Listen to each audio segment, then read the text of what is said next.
Hello and welcome to this episode of How to Be a Great Player. Today we're talking about magic users and how to make yours the best at the table.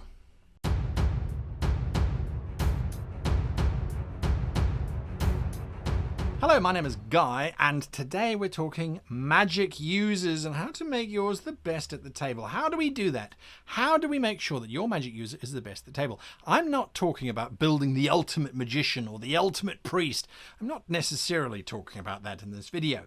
What I'm talking about is making sure that your magic user, be it a bard or a psionic or an oracle or a wizard or a priest or a sorcerer or a warlock, whatever. If you use magic, this video is going to show you how to make your magic the best magic that they can possibly be. And how are we going to do that? We're going to talk about description. We're going to talk about personality. And we're going to talk about effects. And those are going to separate your grand magic from someone who just rolls a dice. How do we do that? Well, we move on to description. So, something that I always throw at my players, and it always catches them off guard. Well, not so much anymore, especially because they've been playing with me for a while, is I say, what colour is your magic? And they go, it's magic coloured. Yes, it's magic coloured. So what colour is your magic? Some players have said, it's pink. Others have said green. Others have said blue. Others have said yellow. Some have said, oh, it changes depending on which spell I'm using. It's red for fire. It's blue for ice. It's green for nature. Absolutely fine. But the bottom line is, it's got a colour. Why? Why does that make a difference? Because it allows your description to be that much more interesting. My green energy starts to build as I get ready to cast Magic Missile and fire off these green bolts of energy. That's a very different Magic Missile to the one that we all think of. I think of Magic Missile as a sort of a purpley, whitish colour that sort of spins out. I don't know. I mean, it's entirely up to you. But by adding in a colour, you adding in a descriptive force, which makes your magic stand out just that much more. The energy that emanates from my fingers is this green electricity which bathes my face in green light as it warps the orc, doing 60,000 magic damage. That's a very different take on lightning hands or on flame hands. Who knows? Burning hands. Colour is very important. What does it look like? This is the next step. So it's green, sure. What does your magic missile look like? It's a sphere of colour. It's a thing. It's a green sphere of colour. Is it a sphere of colour? Or is it an orb, a green orb that smokes with these little fine stars that break away and dissipate into the atmosphere as it hovers next to me? Is there tendrils of lightning which arc between my fingers and the sphere just before I propel it forward? That's interesting, isn't it? That makes it slightly more unique.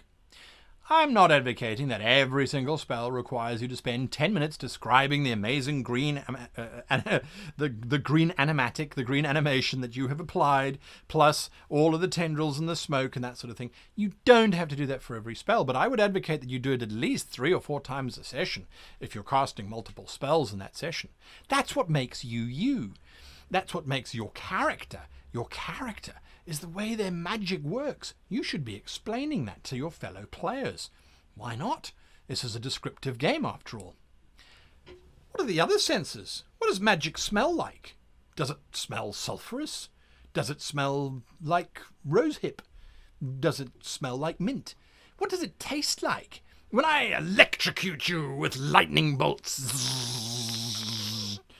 that are orange in colour, do you, as the individual being electrocuted, the orc, tastes a strong aroma or tastes the strong flavours of cloves from my magic which burns into his soul?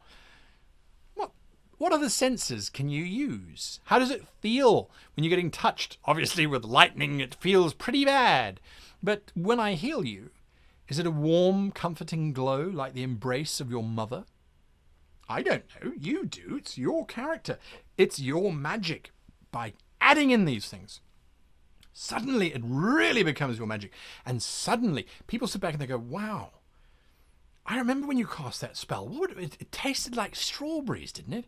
That's what the flavour was for when you were curing or removing curse. I got like the sense of strawberries. That was brilliant. Well, we are here to try and become better players after all. So that's how you do it, is you do this. So description certainly helps us. Now, personality. How does magic have a personality? I hear you asking that question. I asked myself that question too when I was first sort of putting this video together. And then I realized magic definitely has a personality. Without a doubt it has a personality. With 100% it has personality. Or maybe it doesn't. That's a personality in itself, isn't it? So what words do you use? What gestures do you use? Do you have to sort of build up this sphere of energy and then fire it out towards the others? Do you create a circle with this holy thing in front of you? Well, that's what made Doctor Strange and all of the Doctor Strange films that he's appeared in so different, was this frantic circles. We're making circles. We're waxing on, waxing off. We're making circles about time or about energy shields or whatever. Words, gestures. Again, you don't have to do this every time. And if your wizard does star jumps every single time they cast a spell, well, that's great health, physical exercise for you, but it might be a little bit much.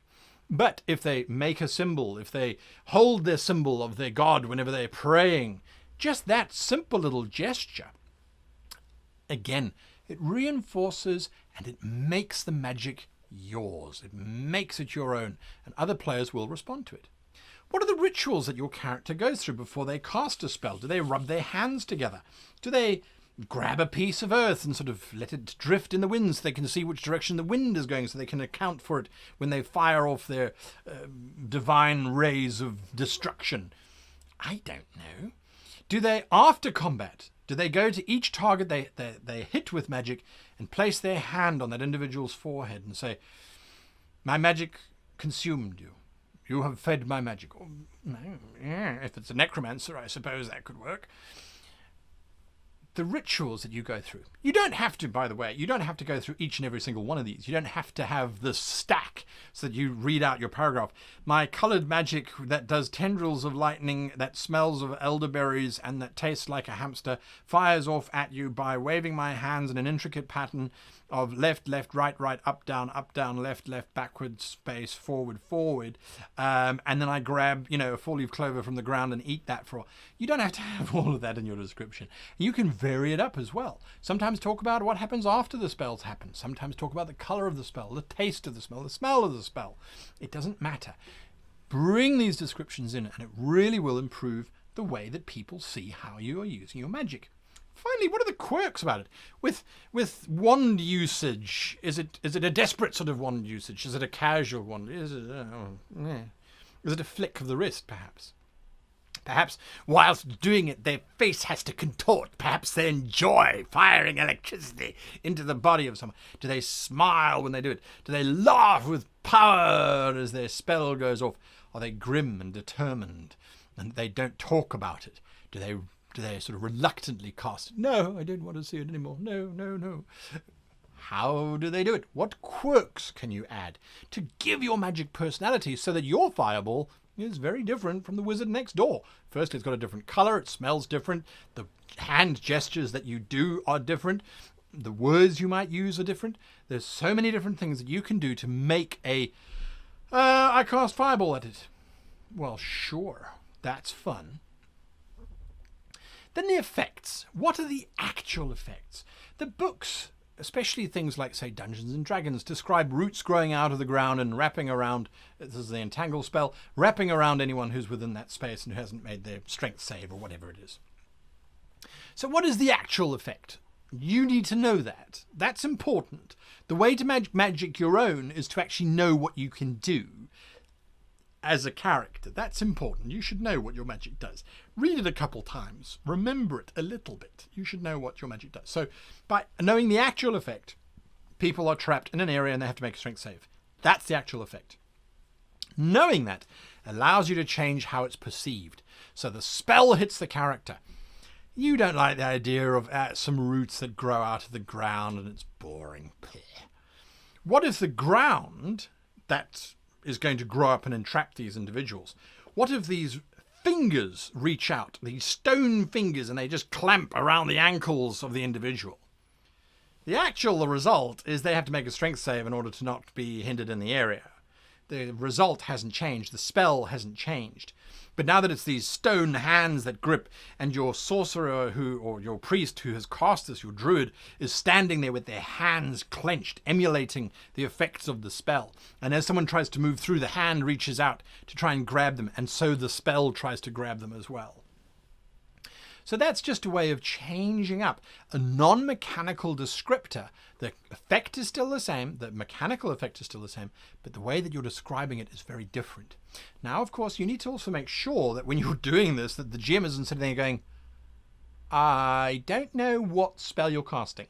I really don't know. What I think you're casting Entangle? Or is it gripping hands? Is it stone hands? I don't know. So you need to make it very clear in this great big description of yours what spell it is exactly.